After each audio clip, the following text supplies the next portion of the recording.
السلام علیکم۔ اس آواز پر کسی فائل پر ڈسکشن کرتے دونوں باپ بیٹا ہی نہ سے متوجہ ہوئے تھے بلکہ علی کے ہاتھ سے ریموٹ کنٹرول بھی چھوٹا تھا۔ ساتھ ساتھ کے لب ہلے تھے اور پھر سب بھی اذیت سے دو چار ہوئے تھے۔ کیسے ماموں جان آگے بڑھ کر وہ ماموں کے سامنے آ کھڑا ہوا تھا۔ انہوں نے بڑی محبت اور گرم جوشی سے سینے سے لگا لیا کہ بہرحال وہ ان کا بانڈا پہلے تھا۔ سمیان بہت ہی نارمل انداز سے گلے ملا تھا۔ علی کا انداز کچھ ڈسٹربنگ تھا۔ وہ ملتے ہی باہر نکل گیا تھا اور اپنے کمرے میں جا چکی تھی۔ طاہرہ بیگم کو سعد کی آمد کی اطلاع ملی تو وہ بھی فوراً اپنے کمرے سے نکل آئی تھی۔ ان سے سلام دعا کرتے سعد کا انداز پھیکا سا تھا۔ سعید احمد سعد سے ان کی تعلیمی مصروفیات اور امریکہ کے قیام سے متعلق ہی استفسار کرتے رہے تھے۔ انہیں کہیں میٹنگ پر جانا تھا، کچھ دیر بیٹھ کر چلے گئے تھے۔ سمیان احمد نے ہی سعد کو کمپنی دی تھی۔ دونوں کے درمیان 2-3 سالوں کا فرق تھا مگر ہم عمر ہونے کی وجہ سے بھی بڑی بے تکلفی تھی۔ سمیان تعلیم مکمل کرتے ہی بزنس میں انوالو ہو گیا تھا تو سعد اپنی ہاؤس جاب مکمل کرتے ہی مزید تعلیم کے لیے باہر چلا گیا تھا۔ دوران تعلیم وہ چکر لگاتا رہا تھا مگر اب کے پورے 1.5 سال بعد پاکستان آنا ہوا تھا مگر جہاں بہت کچھ بدلا ہوا تھا۔ نہ صرف سعد کی بے تکلفی بلکہ سمیان احمد کے انداز میں بھی بلا کے جھجک تھی۔ دونوں ہی ایک دوسرے سے مخاطب بار بار رک جاتے تھے، نگاہیں بھیر لیتے تھے۔ مائدہ نے چائے بنا کر پیش کی تھی۔ چائے پی کر سعد سمیان کے ساتھ اس کے کمرے میں چلا گیا تو طاہرہ بیگم سب کے رویوں پر کڑنے لگی۔ اپنے ہی گھر میں وہ اجنبی بن کر رہ گئی تھی۔ فرح علی سمیان اسے کبھی مخاطب نہ کرتے تھے اور سعید ان کے چپ کی مار سا پاباری تھی۔ اپنے گھر کے سناٹوں سے گھبرا کر کبھی دل اتنا گھبرا جاتا تھا کہ ایک دم وحشت زدہ ہو جاتی۔ ایسے میں جی چاہتا کہ اپنے گھر سمیت ہر چیز کو آگ لگا دے۔ فرح اپنے کمرے میں آ کر خود کو مصروف رکھنے کی کوشش کر رہی تھی مگر ذہن کسی بھی نقطے پر ٹھہر نہیں رہا تھا۔ اضطراب وحشت کے ان احساسات سے اس کے اعصاب چل ہو رہے تھے۔ اس نے اس شخص کو بھی دانستہ نہیں سوچا تھا مگر نادانستگی میں ہی اس شخص کو لعنت ملامت کرتے اس نے پہلو سوچا تھا۔ اس شخص کی آنے والی گمنام کال نے اس کی توجہ میں اپنا حصہ ڈالا تھا۔ اس کے جذبات کو عجیب احساس آگاہی دیا اور پھر جب سمیان کے کہنے پر اس شخص سے بات کی تو سب نقش پانی کے بمڑ ثابت ہوئے تھے۔ دل کی بستی میں ابھی کومپل نے اپنے ہونے کا پتہ بھی نہیں دیا تھا کہ نہ ہونے کے دکھ میں مبتلا کر دیا تھا۔ ماں باپ کے حالات نے ایسی سمجھداری دی تھی کہ آنکھوں نے کم سنی سے ہی حوابوں سے تعلق توڑ لیا تھا مگر گمنام آواز اس کی آنکھوں میں رنگ ضرور بکھیر دیتی تھی۔ دل میں جہاں وحشتوں کا راج ہونے لگا تھا وہاں ایک میٹھا سا احساس بھی کروٹ لینے لگا تھا۔ آنکھیں تو فوراً دیے جلا دیتی ہیں۔ انجان شاعرانہ لفظوں نے آنکھوں کے پار بڑی خاموشی سے رازداری کا مظاہرہ کرتے ڈر اور خوف کے جولے میں جھولتے دیپ جلا لیے تھے مگر بعد سر وہ دیپ بجھا چکی تھی۔ وہ کس چیز کا ماتم کرتی؟ سمیان احمد کے دل کی بربادی کا، زرش کی بے گناہی کا، ماں کے ظلمانہ سلوک کا یا پھر اپنے اندر رہنے والی لڑکی کے احساسات کے کچلنے کا؟ وہ سعد جمال سے ناراض نہیں تھے، وہ اس کے ڈرامے پر اس سے خفا تھی مگر ناراض نہیں تھے۔ سمیان کے سمجھانے پر اس کا دل سعد جمال کے گرویدہ ہونے کو ہی تھا کہ سارا منظر بدل گیا تھا مگر وہ رونا نہیں چاہتی تھی، وہ گریہ زاری نہیں کرنا چاہتی تھی۔ وہ زرش کے حق میں اس شخص کے لیے دعا مانگنے کی کوشش میں بلک بلک کر رو دی تھی۔ بڑے برے وقت میں آ کر اسے اپنے لٹنے کا احساس ہو رہا تھا۔ پہلے سمیان کا دکھ رلاتا تھا مگر اب اپنی آگاہی کا دکھ خون کے آنسو بہانے پر مجبور کر رہا تھا۔ نہ جانے کتنا وقت بیتا تھا، آنے والا نہ جانے گیا تھا کہ نہیں۔ وہ اپنا چہرہ صاف کرنے باتھ روم میں گھس گئی تھی۔ منہ ہاتھ دھو کر آئینے میں اپنا چہرہ دیکھا۔ طوفان پانی کا ہو یا آنسو کا، تباہی کے اثرات شدید ترین ہوتے ہیں۔ اس نے اپنی سوجی آنکھوں کو مسلا، چہرے پر کولڈ کریم لگا کر چہرے کی سرخی کم کرنا چاہی تھی۔ نم آنکھوں کی سرخی جوں کی توں ہی تھی۔ سعد بھائی چلے گئے؟ کچن میں کام کرتی مائدہ سے آ کر پوچھا۔ جی سمیع صاحب کے ساتھ چلے گئے تھے۔ فرح نے سکھ کر سانس لیا۔ ایک کپ چائے بنا کر لان میں دے جاؤ۔ میں ادھر ہی ہوں، مائدہ سے کہہ کر وہ لان میں آ بیٹھی تھی۔ مائدہ چائے تیار کر کے دے گئی تھی۔ دوپہر ڈھلتی شام کی آہٹوں کا پتہ دے رہی تھی۔ سمیان احمد نے گیٹ سے اندر گاڑی بڑھائی تو پہلی نگاہ اس پر پڑی تھی۔ وہ بھی متوجہ تھی۔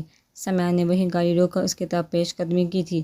آج سمیان جلدی گھر آ گیا تھا۔ ارادہ فرح اور علی کے ساتھ آؤٹنگ کا پروگرام تھا مگر سعد جمال کی آمد نے سارا پروگرام لیٹ کر دیا تھا۔ اکیلی کیوں بیٹھی ہو؟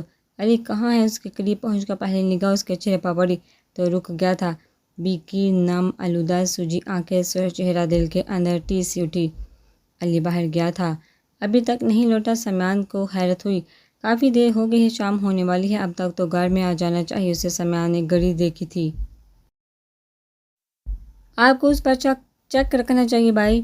امی کی تو وہ کوئی بات سنتا ہی نہیں، میں کچھ کہوں تو مجھے بھی ڈانٹ دیتا ہے، آپ سے اور ابو سے ڈرتا ہے۔ آپ ہی سمجھائیے، اتنی دیر گھر سے باہر رہنا ٹھیک نہیں۔ اس نے تفکر سے ہنکارا بڑھا۔ امی کہاں ہیں؟ شاید اپنے کمرے میں ہی فارغ ہو۔ کیوں؟ اس نے سمیان کا چہرہ دیکھا۔ چلو آؤ باہر چلتے ہیں، تھوڑی سی آؤٹنگ ہی ہو جائے گی۔ کہاں؟ پارک چلتے ہیں یا سی سائڈ؟ کیا خیال ہے؟ پارک ہی چلتے ہیں، بڑا عرصہ ہوا کہیں پارک کا چکر لگائے ہوئے۔ اٹھو پھر۔ سمیان احمد کھڑا ہوا تھا۔ وہ جس دکھ میں مبتلا تھی اس سے خود بھی نکلنا چاہتی تھی، سو فوراً جانے کو تیار ہو گئی تھی۔ سمیان اس کو الادین پارک لے کر آیا تھا۔ یہ ان کے گھر سے خاصا دور تھا، مگر چھوٹے بچوں کی تفریح کے لیے خاصا موزوں تھا۔ وہ سمیان کے ساتھ واکنگ ٹریک پر چل رہی تھی۔ سمیان اس کا گمسم انداز محسوس کر کے مسلسل کوئی نہ کوئی بات چھیڑ کر اس کا دھیان بٹا رہا تھا۔ کتنے دن بعد سمیان احمد کی یہ بے تکلفی دیکھنے کو مل رہی تھی، مگر اس کا دل خوش ہونے کے بجائے گہرے غم میں غرق ہوتا جا رہا تھا۔ کچھ کھاؤ گی؟ اس سے مسلسل سر جھکائے چلتے دیکھا سمیان نے پوچھا۔ اس نے یوں ہی سر ہلا دیا۔ ادھر بیٹھو، میں آئس کریم لے کر آتا ہوں، گھبرانا نہیں۔ سمیان نے قریبی درخت کے نیچے بنے سنگی بینچ کی طرف اشارہ کیا تو وہ خاموشی سے ادھر جا بیٹھی۔ ارد گرد بہت سے لوگ تھے، زندگی کی گہما گہمی تھی، ہنستے مسکراتے چہرے، معصوم بچی، خوبصورت کپل۔ وہ دلچسپی سے اطراف میں دیکھے گئی، چونکہ تو اس وقت جب کوئی خاموشی سے اس کے برابر آ کر بیٹھا تھا۔ ارے بھائی، آپ اتنی جلدی؟ باقی کے الفاظ اس کے منہ میں ہی رہ گئے تھے۔ اس کے برابر آ کر بیٹھنے والا سمیان احمد نہیں، سعد جمال تھا۔ آپ؟ حیرت کا شدید جھٹکا تھا۔ سعد بھلا ادھر کیا کر رہا تھا؟ میں تم سے ملنا چاہتا ہوں، بات کرنا چاہتا ہوں، مگر تمہارے گھر میں یہ ممکن نہ تھا، سعد جمال نے سنجیدگی سے کہا تو وہ چونکی، یعنی سمیان احمد سعد جمال کی اطلاع پر اسے یہاں لائے تھے۔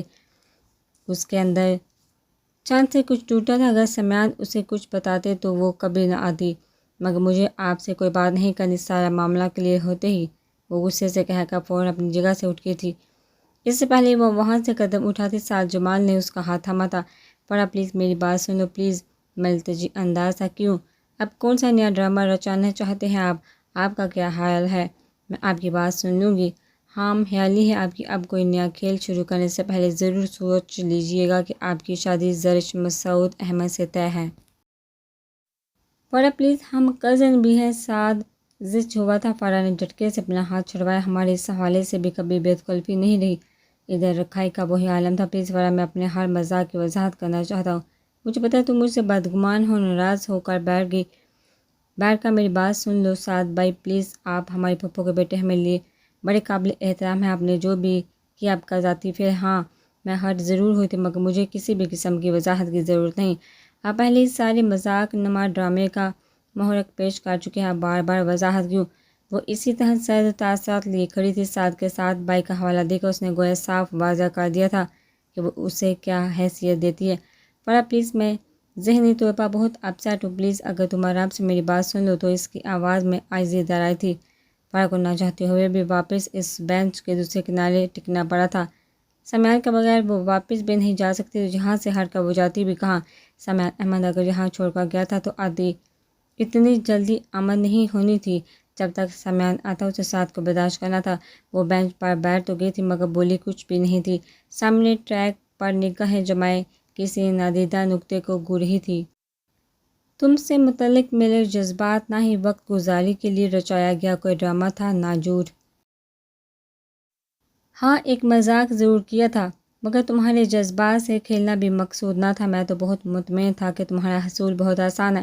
میرے دلی جذبات سے امی ابو ستارہ تینوں آگاہ تھے، اس کے باوجود ذرے سے آنن فانن یوں رشتہ طے ہو جانا، تم شاید یقین نہ کرو، میرے لیے کسی شوق سے کم نہ تھا۔ 20 دنوں بے یقین ہوں، امی ابو کو کال کرتا رہا ہوں، اپنے جذبات واضح کیے، مگر کوئی فائدہ نہیں ہوا۔ الٹا امی نے یہاں کے حالات بتائے، اس سے میں خود دوہری کیفیت کا شکار ہو چکا تھا۔ اسے بالکل خاموش دیکھا سعد نے خود ہی کہنا شروع کر دیا تھا، تمہیں شاید یقین آئے مگر یہ سچ ہے، امی زر سے رشتہ طے کرنے سے پہلے ماموں سے کئی بار تمہارے میرے رشتے کی بات کر چکی تھی۔ کیا؟ فرح کے لیے یہ انکشاف تھا۔ ہنسی حیرانی سے سعد کو دیکھا اور ماموں نے ہر بار ٹال دیا تھا۔ وہ شاید وقت کا انتظار کر رہے تھے، مگر وقت صاحب کے ساتھ نہ جانے کب کہاں کیا کھیل کھیل جائے کوئی نہیں جانتا۔ وہ اپنے ہاتھوں کی لکیر کو بغور دیکھ رہا تھا۔ فرح کے اندر سعد کے لہجے پر نمی سے بکھر گئی۔ میں تو سرے سے زرش سے رشتے سے ہی انکاری تھا، مگر یہاں تو امی ابو نے شادی تک طے کر دی، مجھ سے پوچھے بغیر، میری مرضی کے بغیر۔ امی جان سے جہاں کے سارے بدلتے حالات سے باخبر ہونے کے بعد میں نے ایک دن جو ہی تم لوگوں کے ہاں کال کی تھی اور علی سے بات ہوئی تھی، مجھے قطع نہیں بتایا تھا کہ سمیع احمد زرش میں انوالو ہیں۔ انہوں نے یہی تاثر دیا کہ سارے تماشے کی ذمہ دار صرف مامی جان ہے، اور علی سے بات کرنے پر اس سے سمیع احمد زرش کی پسندیدگی کا سن کر میں حیران رہ گیا تھا۔ فرح ابھی سمیع احمد کی پسندیدگی تو ٹھیک، مگر زرش، اس نے کچھ کہنا چاہا کہ سعد نے ٹوک دیا، بلکہ ہاتھ کے اشارے سے منع کر دیا۔ اگر تم اس بات سے انکار کر رہی ہو تو فضول ہے۔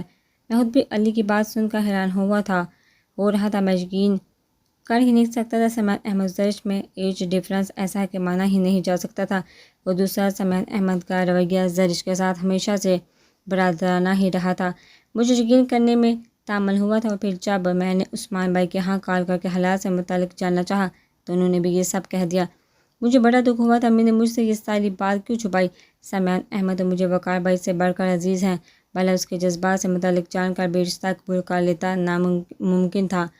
فرح لب بیچے سن رہی تھی۔ میں نے مسعود ماموں کو فون کر کے حالات کے متعلق جاننا چاہا تو پتہ چلا کہ امی نے ان سے میرے رشتے کی طرف سے انکار کا کوئی ذکر ہی نہیں کیا۔ مجھے بڑا دکھ ہوا تھا۔ کسی نے امی ابو سے پوچھا تو انہوں نے صاف ٹالا تھا، سمیع کی پسندیدگی سے انکار کیا تھا۔ پھر بھی میں انکاری رہا تو انہوں نے آنر فانر شادی کی تاریخ طے کر کے فوراً 5 دنوں کے اندر پاکستان پہنچنے کا حکم نامہ جاری کر دیا تھا۔ میرے پاس اب کوئی راستہ نہیں بچا تھا، مگر یہ شادی بھی قبول کرنا ناممکن ہے، اس لیے میں سمیع سے ملا ہوں۔ بے شک میری اس سے براہ راست اس موضوع پر بات نہیں ہوئی، مگر بہت اچھی طرح جان چکا ہوں کہ سمیع احمد زرش کے لیے کس حد تک انوالو ہو چکا ہے۔ ان آخری الفاظ پر ذرا فرح کی آنکھوں میں نمی سے اتر آئی تھی۔ وہ سمیع احمد کے تمام جذبوں کی گواہ تھی۔ سمیع احمد کا دکھ تو اسے خون کے آنسو رلاتا تھا۔ ابھی آنسو بہتے چلے گئے تھے۔ ابھی آپ نے کہا کہ سمیع احمد اور زرش کی پسندیدگی یہ صرف سمیع بھائی کے جذبات تھے، زرش تو سرے سے ناواقف تھی۔ تو جب اسے علم ہوا تو وہ سمیع بھائی کے ہر جذبے سے انکاری تھی۔ اگر ہم میں سے کوئی اسے سمیع بھائی کے ساتھ انوالو قرار دے تو یہ سراسر بہتان ہوگا۔ زرش تو قطعی بے قصور ہے، قصور تو بھائی کا بھی نہ تھا، مگر حالات پر کس کا بس چلتا ہے۔ امی و خالہ کی نفرت اس قدر زور آور تھی کہ دونوں نے ذرا بھی نہ سوچا کہ وہ چچا کی فیملی کو نقصان پہنچاتے اپنی فیملی کو بھی نہیں بخشتی۔ میں جانتی ہوں امی کی ایک بہتان سے کیسا طوفان نہیں آیا، سمیع بھائی کی ذات کیسے بکھری ہے، ان کے رت جگہوں کی میں گواہ ہوں، مگر قطعی بے بس ہوں کہ اپنے بھائی کے لیے کچھ نہیں کر سکتی۔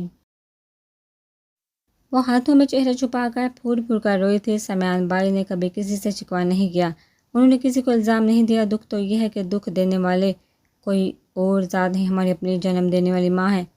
فرح میری ایک بات مانو گی؟ سعد اسے اسی طرح روتا دیکھتا رہا۔ وہ خود ہی چپ ہو گئی تو اس نے کہا تھا۔ فرح نے سر اٹھا کر اسے دیکھا۔ سعد جمال کے تاثرات ناقابل فہم تھے۔ اگر سمیع سے متعلق مجھے علم نہ ہوتا تو میں آسانی سے امی ابو کی بلیک میلنگ کا شکار ہو جاتا۔ اگر تم میرا ساتھ دو تو وہ رک گیا تھا۔ میں زرش سے شادی سے انکار کر کے سمیع اور زرش کی شادی پر زور دوں گا کیا؟ فرح کو جھٹکا سا لگا تھا۔ کیا مطلب ہے آپ کا؟ اس کی زبان ہکلا گئی تھی۔ امی ابو میرے کسی انکار کسی جواز کو کوئی اہمیت نہیں دے رہے، ان سے بات کر کے ہارا ہوں۔ اب صرف میرے پاس ایک ہی راہ ہے، میں مسعود ماموں کے سامنے انکار کر دوں۔ فرح کو لگا جیسے اس کے اطراف میں بم پھٹ گیا ہو۔ کیا کہہ رہی ہیں آپ؟ ہرگز نہیں، ایسا کبھی مت کیجیے گا، ہم اتنے خودغرض نہیں۔ ہمارے لیے اس سارے الزام کے بعد زرش کو حاصل کرنا مشکل تو نہیں تھا، مگر ہم کس منہ سے دوبارہ یہ رشتہ مانگتے؟ اور نہ ہی چچا جان اس سٹیج پر ہیں کہ انہیں اب انکار کر کے صدمہ پہنچا سکے، پہلے ہی وہ انجائنا کے اٹیک کا شکار ہو چکے ہیں۔ بال بال بچے تھے آپ تو شاید میرے منہ میں حق، اگر ان کو کچھ ہو گیا تو ایسا کچھ سوچیے گا بھی مت۔ تو پھر میں کیا کروں؟ صرف یہی ایک راہ مجھے دکھائی دیتی ہے۔ چلو میں تمہارا نام ہی نہیں لیتا، اپنے جذبات کو صرف کچھ اہمیت ہی نہیں دیتا، مگر سمیع سے متعلق اتنی بڑی زیادتی مجھ سے نہیں ہو سکتی، کبھی نہیں۔ تو پھر کیا کریں گے آپ؟ تو میرا ساتھ دو پلیز۔ سعود ماموں کو تو میں بڑے آرام سے کال کر لوں گا۔ ہرگز نہیں، وہ تو سرے سے ہی بڑک اٹھی تھی۔ میرے متعلق ایسی بات سوچی گا بھی نہیں، اس نے قطعیت سے کہا تھا۔ اور آپ کا کیا خیال ہے، ہم لوگوں میں ان کو کال کرنے کی صلاحیت نہیں ہے، یا ہم لوگوں نے ان سے بات نہ کی ہوگی؟ اگر بات کال کرنے کی ہے تو سمیان بھائی اور ابو جان سے بڑھ کر کون اہم ہو سکتا ہے؟ چچا جان کے اس سارے قصے کے باوجود چچا جان کی محبت و شفقت میں ذرا فرق نہ آیا۔ یہ تو ہماری شرمندگی ہے جو ہم اپنے حق سے دستبردار ہو چکے ہیں، ورنہ امی کے بہتان کا جواب دینا کوئی مشکل نہ تھا۔ اس کے لہجے میں تند و تیزی تھی۔ اور میرے متعلق جب میرا نام لے کر آپ نے اگر کسی سے انکار کیا تو یاد رکھیے گا، میں آپ کو اس زیادتی پر کبھی معاف نہیں کروں گی۔ آپ سمیان بھائی کو لے کر اتنے کانشیس ہو رہے ہیں تو غلط کر رہے ہیں۔ سمیان بھائی اتنے کم ظرف یا خود غرض نہیں ہے کہ وہ یہ سارا الزام سہ کر بھی زرش کو دوبارہ اسی ماحول میں آنے پر مجبور کرے۔ سمیان بھائی اگر اکیلے میں مجھے آپ سے بات کرنے کے لیے موقع دے رہی ہیں تو ان کی فطرت کا اندازہ لگا لیں۔ آپ وہ اس خاندان کی عزت و وقار کی سرخروہی کے لیے کچھ بھی کر سکتے ہیں۔ فرا کے صاف اور واضح الفاظ نے ساز جمال کو کئی ثانیوں تک خاموش کر دیا تھا۔ میرا آپ کو مشورہ ہے سعد بھائی، سمیان بھائی کو بنیاد بنا کر کوئی بھی انتہائی قدم مت اٹھائیے گا، کیونکہ بعض جذباتی فیصلے سوچنے میں بڑے آسان ہوتے ہیں مگر عمل میں انتہائی مشکل ثابت ہوتے ہیں۔ زرش سے شادی سے انکار صرف آپ کا ذاتی عمل نہیں ہوگا بلکہ 3 گھرانے متاثر ہوں گے۔ میں نے کبھی بھی آپ کی حوصلہ افزائی نہیں کی اور یہ میرا ذاتی مشورہ ہے آپ کو۔ زرش کم عمر ضرور ہے مگر حالات و واقعات نے اسے اب جو آگاہی دی، اگر آپ نے بھی اس سے زیادتی کرنا چاہی تو پھر اسے کوئی بھی بکھرنے سے نہیں روک پائے گا۔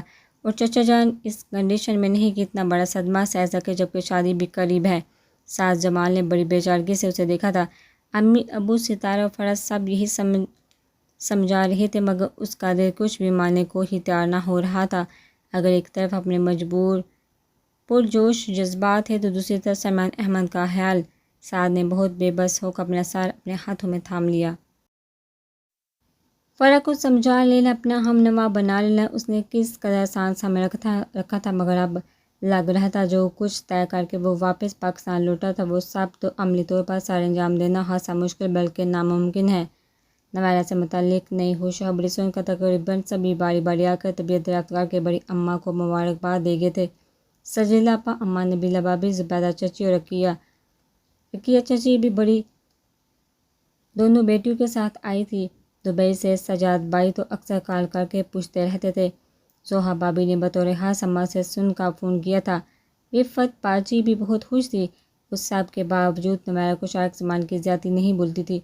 اس کی قسمت میں یہ سب کچھ تھا، وہ مان چکی تھی مگر شارق زمان اگر دھاندلی کی بجائے صلح صفائی کی کوئی راہ اپناتا تو شاید نبیل بھائی کو اپنی غیرت پر لگنے والی چوٹ اتنی شدید محسوس نہ ہوتی۔ سوائے نبیل بھائی کے باقی سب نارمل ہی تھے۔ رفت باجی نے تو یہاں تک کہہ دیا تھا، میں تو بہت خوش ہوں نویرہ، ایک نیک با کردہ عورت کی اولاد ہماری نسل ہوگی۔ اگر شارق کسی ایسی ویسی عورت کو کر لیا تھا تو ہم کیا کر لیتے؟ شارق کو اپنی ماں کی بجائے اماں کی گود نصیب ہوئی تھی، شاید اسی لیے اس کی فطرت میں تھوڑی بہت مربت باقی ہے، اپنی ماں بہن کی روش پر نہیں چلا۔ میں تو اللہ کا شکر ادا کرتے نہیں تھکتی کہ اس نے تم جیسی لڑکی سے ہمیں نوازا۔ اب اتنی جلدی یہ نعمت اللہ کا بہت کرم ہے تم پر۔ نویرہ دیکھنا ایک دن ایسا آئے گا کہ شارق زمان کے اندر کوئی خامی نہیں رہے گی اور تم اس رشتے پر فخر کرو گی۔ کتنا مان تھا ان کے لہجے میں، مگر وہ وقتی طور پر متاثر ہوئی تھی، اس کے بعد وہ پھر بے حس ہو گئی تھی۔ وہ چاہتی بھی تو اتنی بڑی زیادتی بلا نہیں سکتی تھی۔ دوپہر کے قریب کر کے تمام کاموں سے فارغ ہو کر وہ اماں کے پاس بیٹھی ہلکی پھلکی باتیں کر رہی تھی کہ فون کی بیل بجنے لگی تھی۔ دیکھنا ذرا شاکرہ کون ہے؟ انسپکٹر انجم ہے، کوئی کہہ رہے تھے وہ شارق صاحب کے دوست ہیں، آپ سے بات کرنا چاہتے ہیں۔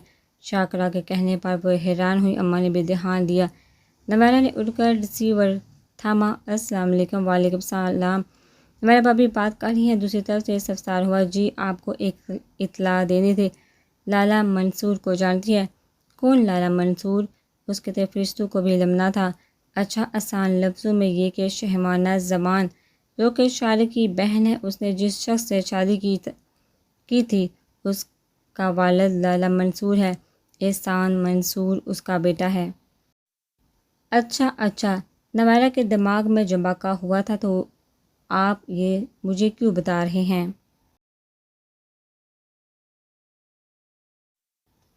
آج شارق کے دفتر میں لالا منصور اور شارق کے درمیان جھگڑا ہو گیا تھا، تو دونوں کے درمیان کافی شدید جھگڑا ہوا ہے۔ گولی بھی چلی ہے۔ لالا منصور تو فرار ہو گئے، مگر شارق کے بازو پر گولی لگی ہے، وہ اس وقت ہاسپٹل میں ہے۔ کیا؟ اس کی آواز چیخ سے مشابہت اماں اور شاکرہ دونوں ہی متوجہ تھی۔ کیا ہوا نویرہ منا؟ اماں نے پریشان ہو کر پوچھا تھا۔ پلیز پریشان ہونے کی ضرورت نہیں، صبح 10 بجے یہ حادثہ ہوا تھا۔ شارق کو فوراً ہاسپٹل منتقل کیا گیا تھا۔ گولی نکال دی گئی ہے، خون کافی بہا ہے، اب وہ خطرے سے باہر ہے۔ نویرہ کو اپنے اعصاب سن ہوتے محسوس ہوئے۔ اس شخص سے اختلاف سے ہوئی، مگر یہ طے تھا اب یہی شخص عمر بھر کا ساتھی تھا، اور جس کے ساتھ رہا جائے اس کے دکھ درد سے لاکھ نفرت کے باوجود رشتہ بن جاتا ہے۔ لالا منصور روپوش ہو گیا ہے، مگر انشاءاللہ شام تک گرفتار ہو جائے گا۔ آپ زیادہ فکر مند نہ ہو۔ اطلاع دی ہے، اگر ہاسپٹل کا چکر لگانا چاہیں تو ایڈریس لکھ لیں۔ خبر ایسی پریشان کن تھی کہ اس نے سن ہوتے حواس کے ساتھ ایڈریس سنا تھا۔ کیا ہوا ہے؟ نویرہ ریسیور کراڑے پر رکھ کر بیٹھی تو منتظر اماں نے متوجہ کر لیا۔ اماں، شارق کو گولی لگی ہے، ہاسپٹل میں ہے اس وقت۔ جالا کیسے؟ اماں کی تو چیخ ہی نکل گئی، ایک دم رونے لگی۔ نویرہ آہستگی سے انجم کی بات کہہ سنائی۔ نویرہ ابھی لے چلو مجھے، نہ جانے وہ کس حال میں ہوگا۔ خدا غارت کر اس منحوس کو ہم سے کیا لینے آ جاتا ہے۔ میرے بچے کے پیچھے پڑ گیا ہے، جس نے اس کے بیٹے سے بیاہ رچایا ہے، اسے پکڑ اس کے حلق میں گولی اتارے۔ اماں کی گریزاری شروع ہو چکی تھی۔ اماں کے لیے کیسے لے چلوں آپ کو؟ سہارے سے چلتی ہیں آپ اس وقت، کیسے کہوں؟ کس سے کہوں؟ نبیل کو فون کر کے بلاؤ۔ اماں نے اسے راہ دکھائی۔ نبیل کا غصہ دل و دماغ میں روشن تھا، مگر ایسے عالم میں اس کے علاوہ کس کو بلاتے؟ نبیل کے نمبر پر کال کی تھی۔ السلام علیکم نبیل بھائی، میں نویرہ۔ وہ جگہ تھی۔ ہاں بولو۔ رکھا بھیکا انداز اس کے دل سے ایک ہوک اٹھی۔ نبیل بھائی، شارق کا کسی لالا منصور نامی شخص سے جھگڑا ہو گیا ہے، گولی لگی ہے، اس وقت ہاسپٹل میں ہے۔ اگر آپ آ جائیں تو۔ بھائی کی بے رخی تھی، کچھ پہلے ہی ملنے والی خبر نے کم حوصلہ کر دیا تھا کہ آواز خود بخود لڑکھڑا گئی تھی۔ اچھا ہوا، ایسے کرپٹ لوگوں کا انجام ایسا ہی ہوتا ہے۔ مجھے تم سے ہمدردی ہے، افسوس کچھ نہیں کر سکتا۔ کسی اور کو بلا لو، بڑے ہمدرد ہیں اس کے اس شہر میں۔ اگر اس کی موت کی خبر پہنچے تو ضرور بلانا، میں تب ضرور آؤں گا۔ اتنا صفا خانہ انداز، نویرہ کا دل کام گیا۔ اتنی نفرت، اتنا غصہ، وہ تو پتھر کی بن گئی تھی۔ کسی بے بس انسان کا مذاق اڑانا کہاں کی عقل مندی تھی؟ اس کی آنکھوں سے آنسو بہہ نکلے۔ نبیل نے کال ڈراپ کر دی تھی۔ اس نے خاموشی سے ریسیور رکھ دیا تھا۔ کیا کہہ رہا تھا؟ کچھ نہیں، میں فاروق چچا کو دیکھتی ہوں۔ اس نے دوبارہ ریسیور تھاما تھا۔ آنسو صاف کر کے اس نے دوبارہ نمبر ملائے تھے۔ فاروق چچا ساری بات سن کر متفکر ہو گئے تھے۔ انہوں نے فوراً پہنچنے کا کہا تھا۔ 15 منٹ بعد وہ گھر آ گئے تھے۔ اماں کا بھی اتنا چلنا پھرنا کہاں مناسب تھا، ویل چیئر پر انہیں ہاسپٹل لایا گیا تھا۔ نویرہ ساتھ ہی تھی۔ انسپکٹر انجم انہیں اور کئی لوگوں کے ہمراہ کاریڈور میں ہی مل گئے تھے۔ کیسی طبیعت ہے شارق کی؟ اللہ کا بڑا کرم ہے، گولی جس اینگل سے بازو میں لگی، اگر تھوڑی بھی گڑبڑ ہو جاتی تو سیدھی سینے پر جا لگتی۔ خون ہنسا بہہ گیا تھا، وہ تو شکر ہے حادثہ دفتر میں ہوا۔ عملہ فوراً متحرک ہو گیا تھا، پہلی فرصت میں نزدیکی ہاسپٹل منتقل گیا تھا۔ فوراً آپریشن کر کے گولی نکالی گئی تھی۔ چچا کے پوچھتے ہی انسپکٹر انجم نے تفصیلی بتایا تھا۔ اللہ میرے بچے پر اپنا کرم رکھے، اگر خدا نہ خواستہ کچھ ہو جاتا تو۔ اماں کی آنکھیں مسلسل برس رہی تھی۔ نویرہ جو ان کی کرسی دھکیل رہی تھی، اس نے گہرا سانس لیا۔ ملنے کی اجازت ہے کہ نہیں؟ شارق اندر بے ہوش ہے، دیکھ لیں آپ لوگ، ڈاکٹر سے میں پوچھ لیتا ہوں۔ وہ ایک طرف چلا گیا تھا۔ ڈاکٹر سے اجازت لے کر ان کو اندر چلے جانے کا اشارہ کر دیا تھا۔ چچا کے ہمراہ وہ اماں کی کرسی دھکیلتی انہیں اندر لے آئی تھی۔ شارق سامان بستر پر چت لیٹا ہوا تھا، آنکھیں بند، دنیا و مافیا سے بے خبر تھے۔ بازو پر ڈرپ لگی ہوئی تھی، جس سے قطرہ قطرہ خون شارق سامان کی رگوں میں منتقل ہو رہا تھا۔ نویرہ کے اندر شارق کو اس طرح پڑے دیکھ کر بے بسی و بے چارگی کا ایک گہرا احساس جاگا تھا۔ چاہے کچھ بھی ہو، اس کا اس شخص سے رشتہ بہت گہرا تھا۔ شوہر سے پہلے وہ تایا زاد تھا، اور اب نویرہ کی پلکوں سے آنسو ٹوٹ ٹوٹ کر گرنے لگے تھے۔ اماں بستر کے قریب ہو کر شارق کے چہرے پر ہاتھ پھیر رہی تھی۔ شارق سامان کو جب ہوش آیا تھا تو اس کے پاس سب ہی تھے۔ فاروق چچا نے فون کر کے سب کو ہی اطلاع کر دی تھی۔ حمید چچا، زبیدہ چچی اور اماں پہنچ گئے تھے۔ شام تک شارق زمان کے دوست احباب کی آمد و رفت بڑھی تو اس نے اماں اور نویرہ کو گھر چلے جانے کا کہا تھا۔ فاروق چچا وہیں تھے، البتہ حمید چچا اس کو گھر چھوڑنے آئے تھے۔ اماں وہیں سے واپس چلی گئی تھی۔ گھر آ کر بھی نویرہ کا ذہن الجھا رہا۔ خون بہنے سے شارق زمان کی اندرونی کمزوری اس کے چہرے سے صاف دکھائی دی تھی، مگر ہوش میں آنے کے بعد سے وہ مسلسل منصور اور اس کے بیٹے کو مزہ چکھانے کے ارادے ظاہر کرتا رہا تھا۔ گولی کا اثر تو ذرا بھی نہ ہوا تھا۔ اماں تو مسلسل روتی رہی تھی، مگر اس سے پرواہ کار تھی۔ جتنا میرا خون بہا اتنا اس شخص کا بہاؤں گا۔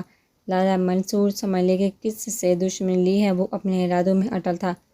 اگلے دن 10 بجے کے قریب وہ اور اماں ہاسپٹل پہنچے تھے شارق زمان کے لیے کھانا لے کر۔ رات فاروق چچا وہاں رکے تھے۔ ان کے ہاسپٹل آنے پر وہ گھر چلے گئے تھے۔ کیا حال ہے؟ ٹرے میں کھانا چن کر جب وہ بیٹھ کے قریب آئی تو پوچھا تھا، ورنہ جب سے آئی تھی مہر بالب تھی۔ تمہیں فرصت مل گئی میرا حال پوچھنے کی؟ کیا مطلب؟ اماں دیوار کے پاس رکھے صوفے پر بیٹھی ہوئی تھی۔ نویرہ نے تعجب سے شارق زمان کو دیکھا۔ محترمہ کل بھی تشریف لائی تھی اور آج بھی۔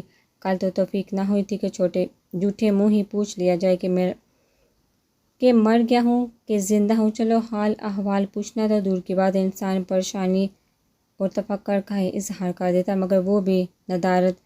افسوس تو بڑا ہوگا۔ کیا تھا یہ گولی بازو کی بجائے سینے پر لگتی، کم از کم ناپسندیدہ انسان سے جان چھوٹ جاتی۔ نویرہ نے تعجب سے اسے دیکھا تھا اور پھر اماں کو۔ اماں جو پوری طرح متوجہ تھی، مگر شارق زمان کی آواز دھیمی ہونے کی وجہ سے پتہ نہیں انہوں نے کچھ سنا بھی تھا کہ نہیں۔ خیر کیا کہہ سکتی ہوں، نظر شناسی بلکہ مردم شناسی ہے آپ کی، اور کسی انسان کی موت سے مجھے کوئی خوشی حاصل نہیں ہوگی۔ اتنی ظالم نہیں ہوں میں، غصے سے جواب دے گا۔ اس نے بیٹھ کے سائڈ پر ٹرے رکھی تھی۔ تم کتنی رحم دل ہو، کاش کوئی مجھ سے پوچھے۔ شارق زمان کا انداز ہنسا فریش تھا۔ نویرہ نے تعجب سے شارق زمان کا چہرہ دیکھا۔ یہ مسکراہٹ مردانہ حد و حال کو دل کھینچ لینے والی اٹریکشن دے رہی تھی۔